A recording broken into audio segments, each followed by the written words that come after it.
Hi, I'm Order of Pain, and today I'm here with Roxy's character review. Although it's not much of a review really, more like urge to defend her in some ways. You can tell it's rather strong one as I've never done video like this before. Well, feel free to share your thoughts about this kind of video in the comment section. If you wish, of course. Alright, without further ado, let's begin. Roxanne Wolf is one of the main animatronics in Five Nights at Freddy's Security Breach, though we knew about her before. She was on the poster announcing Freddy in Space 2 game. I haven't played it, I just saw Delco struggling with it, or should I say nailing it the way he played.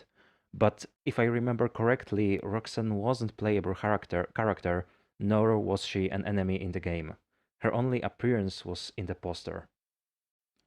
First time we can actually see her in the game is not long after obtaining Fast Watch from Glamrock Freddy and going into the vent. Gregory can see Roxy staring at herself in front of the mirror and giving herself a pep talk. And this is where most of the players, of course based on the information I could find in various YouTube gameplays and online FNAF fandom database, thought of her as of someone who's egocentric, narcissistic, I would say. Let me read you what about her personality says AAA Fazbear fandom Wikipedia page. Roxanne has a very egoistical personality, with her being introduced via Gregory finding her giving herself a pep talk. Her dialogue also constantly involves her calling herself beautiful, that she's the best, and her catching Gregory first will reflect that. That would make perfect sense, right? We know about personality chips installed in the animatronics, so why one of them wouldn't have an egocentric personality? Well, there's no reason why Roxanne wouldn't develop narcissistic personality and egoistical behaviors, although I do not think that this is the case. In my opinion, Roxy is some hardcore mix of insecure egocentric with low self-esteem and high need of approval. Moreover, she might have been somehow traumatized. Yeah, I know how it sounds. A high-end robot gets traumatized. Just wait a little longer and I'll explain it later on. Which is why she developed this kind of personality.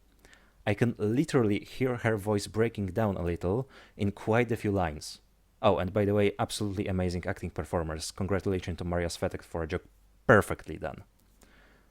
Moreover, she's crying a lot due to the fact that she can't get her clothes on Gregory, and that messes with her self-esteem even more. Just hear her crying.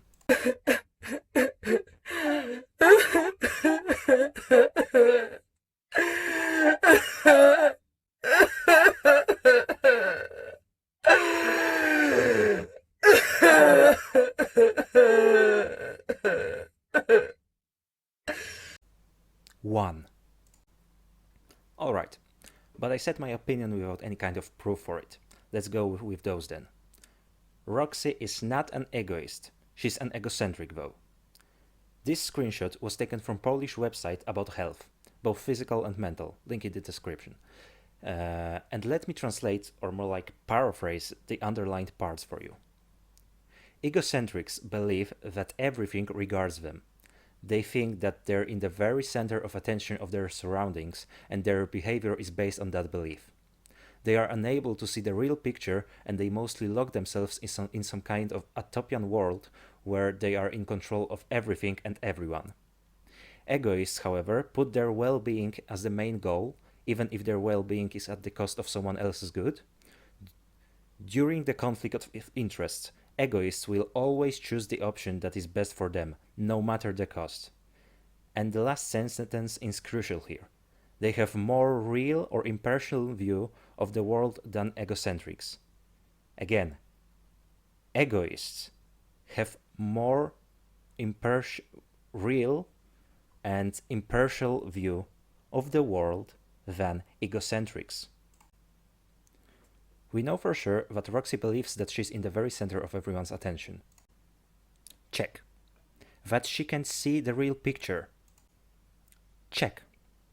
What we do not know, however, is if she would always choose the best option for her, no matter the cost. We know that she chose such option when it comes to staff bots on her raceway.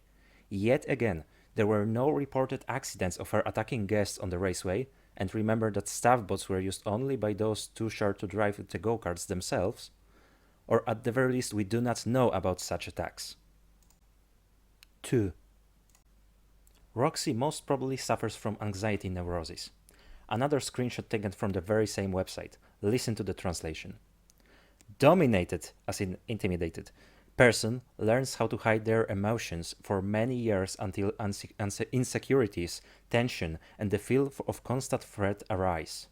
And, once again, crucial last sentence. People suffering from anxiety neurosis are scared of what others might say about them. On the surface, we can't know for sure if Roxy feels constant threat, but I stumbled upon certain theory that indicates that she indeed does. Yes, now the part about Roxy's possible trauma. 3. Roxy is traumatized after seeing end of a training facility. And this is the theory I found somewhere in the internet. In Five Nights at Freddy's Security Breach, there is a sequence when we get into some kind of indoor training facility located somewhere in the warehouse, if I remember correctly. Once we get there with Glamrock Freddy, he says, and that's a quote, "I have never been allowed in here before. This must be where I was born. Look at all the endos. They are all the same. Have I always been Freddy? Am I Monty with a different shell? What if I am not the first Glamrock Freddy? Are there more of me at the other pizzerias? Do we all feel the same? Am I special? If I am mass-produced, am I still art?" Quite the amount of questions for an AI, don't you think? After that, Grigory says to Freddy something like, "Let's get out of here, because being here messes with your programming." And the theory is that Roxy somehow went there, found the facility, kept asking herself same questions, and perhaps more, and found answers she didn't like. I think that this is the case, but I would go further with that. Somehow Glitchtrap or Vanny found out where Roxy was and controlled her, perhaps not only by some kind of switch like the staff bots, but by intimidating her, that she's not irreplaceable and that if she won't listen to them, to her or to him, we don't know, they would dispose of her and no one will ever even see the difference between her and new Roxy. Now I think also about prolonging that theory based on Doko's Glamrock Bonnie theory, but I'll leave that for now. I'll be sure to talk about it at the end of this video. 4. Roxy craves approval, but whose? Another screenshot, this one's taken from blog about psychology, link in the description, and it's rather interesting one in relation to Roxy and the theory above. When we are not met with approval, we no longer feel safe and protected.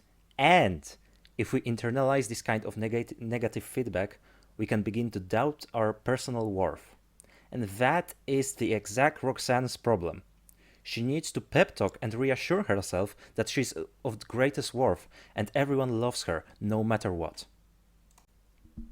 Here's a screenshot taken from Polish FNAF Wikipedia. The author writes here that Roxy seems to be treating Hunt for Gregory as some kind of game she needs to win and doesn't seem to take it seriously. She also mocks the boy and tries to emotionally hurt him by saying that he has no friends and no one would miss him.